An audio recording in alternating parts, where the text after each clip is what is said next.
All of the content contained in this webcast is for informational purposes only. The investments and strategies contained in this webcast may not be suitable for you. Please consult your own independent financial advisor before making any investment or trading decisions. Good morning, traders and investors around the world, and welcome to Thursday's edition of premarketinfo.com. Dennis is away today, so I'll be doing the show solo.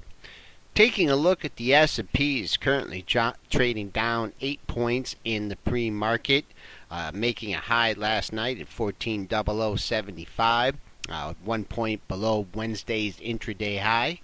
Running into some big resistance here now at the $1,400 level, up to $1,408, the high of the move. Could be in for a short-term top here. We've sold off and have already exceeded our downside target. We have a low at $1386.75. Looking at resistance now at Wednesday's low, which is $1394.25, and major support stands at $1384.75, our high back from early last week. Moving on to the Big Ten, Exxonmobil currently trading down 41 cents in the pre-market.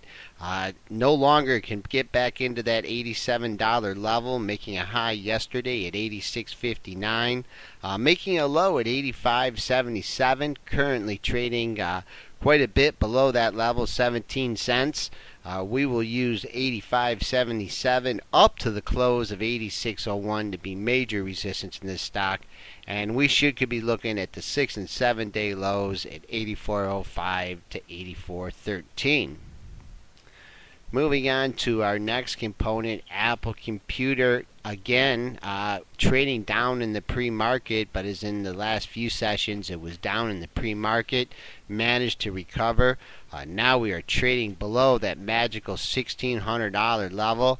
I expect to find major resistance at Wednesday's low at $601.41 up to the close at $602.50.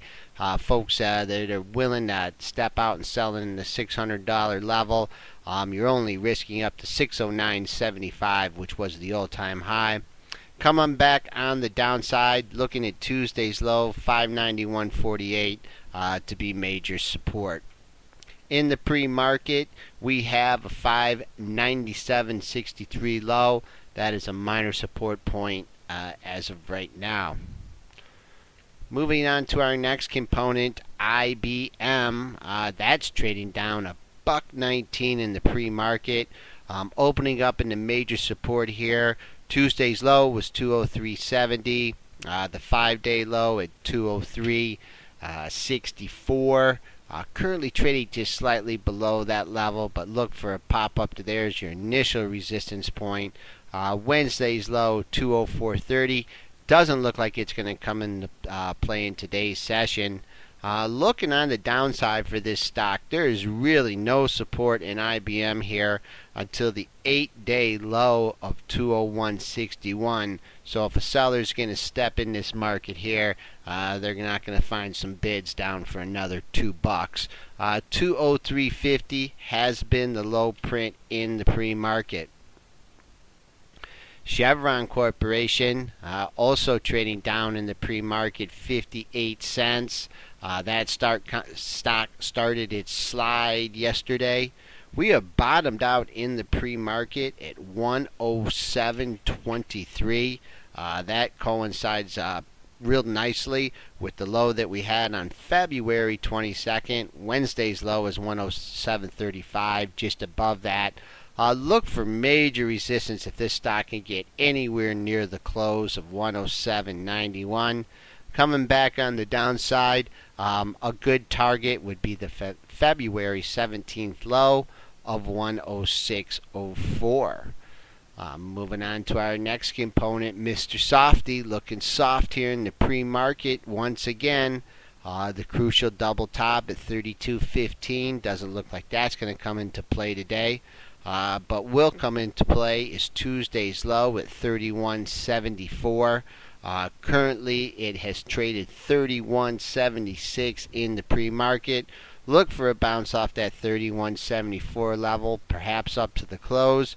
But below 31.74, we'll be looking at 31.49 which was the 12-day low. General Electric, we've been talking about this stock being able to hold the $20 level. It did manage to eke out a few closes above that level, but we are now trading below that in the pre-market. Look for resistance back at yesterday's low, 20.04 up to 20.07, which was the close. 1998 was the 2-day low. That's going to be minor support here. We're kind of opening into that. But really, after that 1998, it does open up somewhat to 1986. But below 1986, we could be seeing that $1966 level. I'm sure 20 is really going to thicken up here now that we did have 5 closes above it, but we are now below it. Procter & Gamble, just duplicating those ranges from the last few days, almost mirror images of each other. Now we're looking at the 66, 86 to 96 level, 3 consecutive lows. Procter & Gamble's kind of holding up in the pre-market here, but perhaps a fourth attempt below to hit that 66, 86 number. It will crack it. And the major support comes in at 66.42, which is the 10-day low.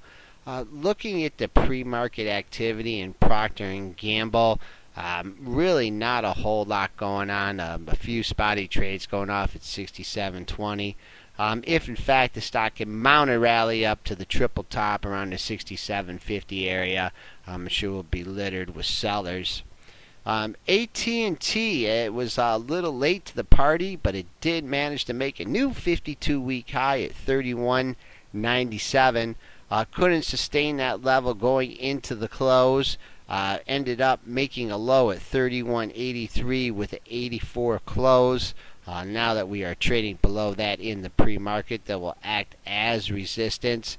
If the thing really goes into sell mode, I could see this 31.51 level coming into play. That was Tuesday's low, but AT&T, as I said, made a new 52-week high yesterday. J&J trading down 16 cents in the pre-market.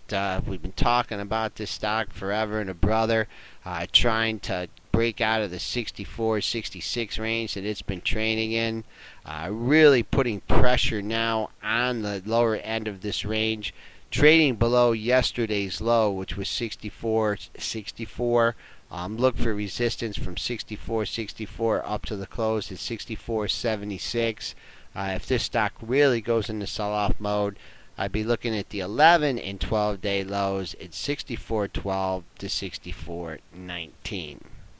And moving on to our final component, Pfizer Corporation. Once again, sniffed the $22 level. 3 consecutive highs between 21.96 and 22. Closed very weak on the day. Double bottom at 21.76 is being trashed here in the pre-market. Look for a lower open and then a pop up to the low and to close to act as resistance. The major support comes in at 21.42, which is the 9-day low. That's a quick wrap of the S&Ps. I'll be back with the market movers.